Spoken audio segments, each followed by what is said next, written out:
Please subscribe to my channel to help me grow. The moment the envelope touched my hand, a cold shiver shot through my spine. It wasn't the dim lights of the company's ballroom, or the clinking glasses, or even the fake laughter swirling around me.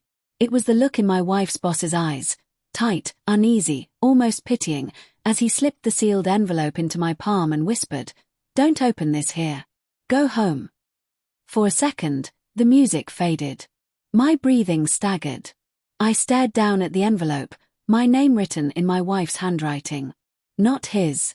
Hers. I found her across the room, smiling too brightly at her co-workers, her hand resting casually on her hip. She looked beautiful, confident, untouchable, and yet something inside me twisted sharply, as if that envelope weighed more than paper. I tried to shake it off. It's nothing, I told myself. A surprise. An anniversary thing. Something sweet. Something harmless. But my thoughts were already spiraling, unraveling like loose threads pulled too fast.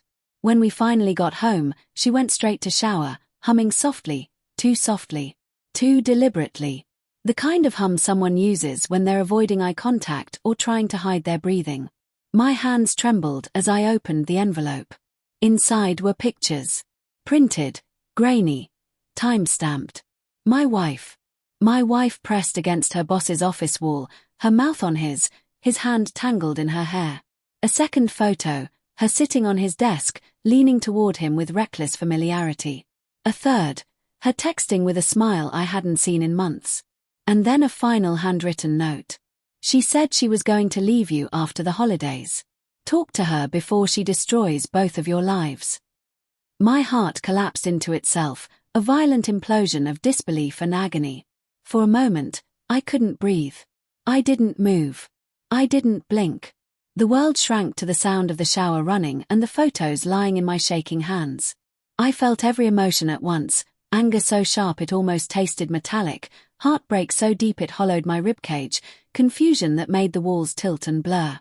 But underneath it all was something worse. Denial. A desperate, pathetic voice whispering, "These must be old. Staged. Misinterpreted. Anything but real." The shower turned off. When she stepped out, wrapped in a towel, her eyes widened slightly, not enough for fear, but enough for recognition.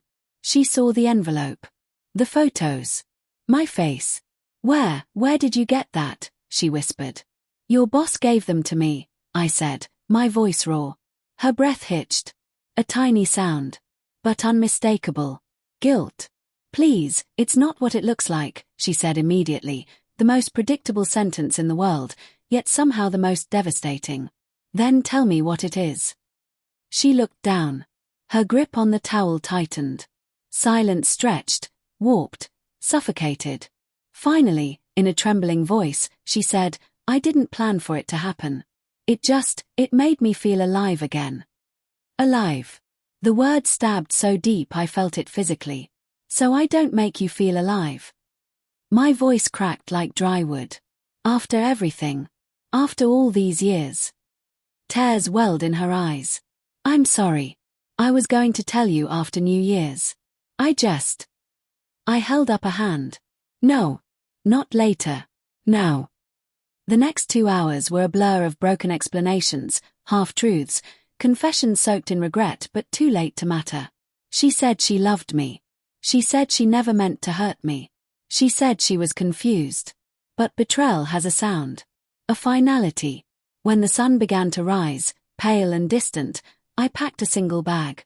She sat on the edge of the bed sobbing, asking me to stay, promising change, promising anything. I paused at the door. "I deserved honesty," I said quietly. "But you gave it to someone else first." And I walked out, not because I wanted to, but because staying would have destroyed whatever part of me was still whole.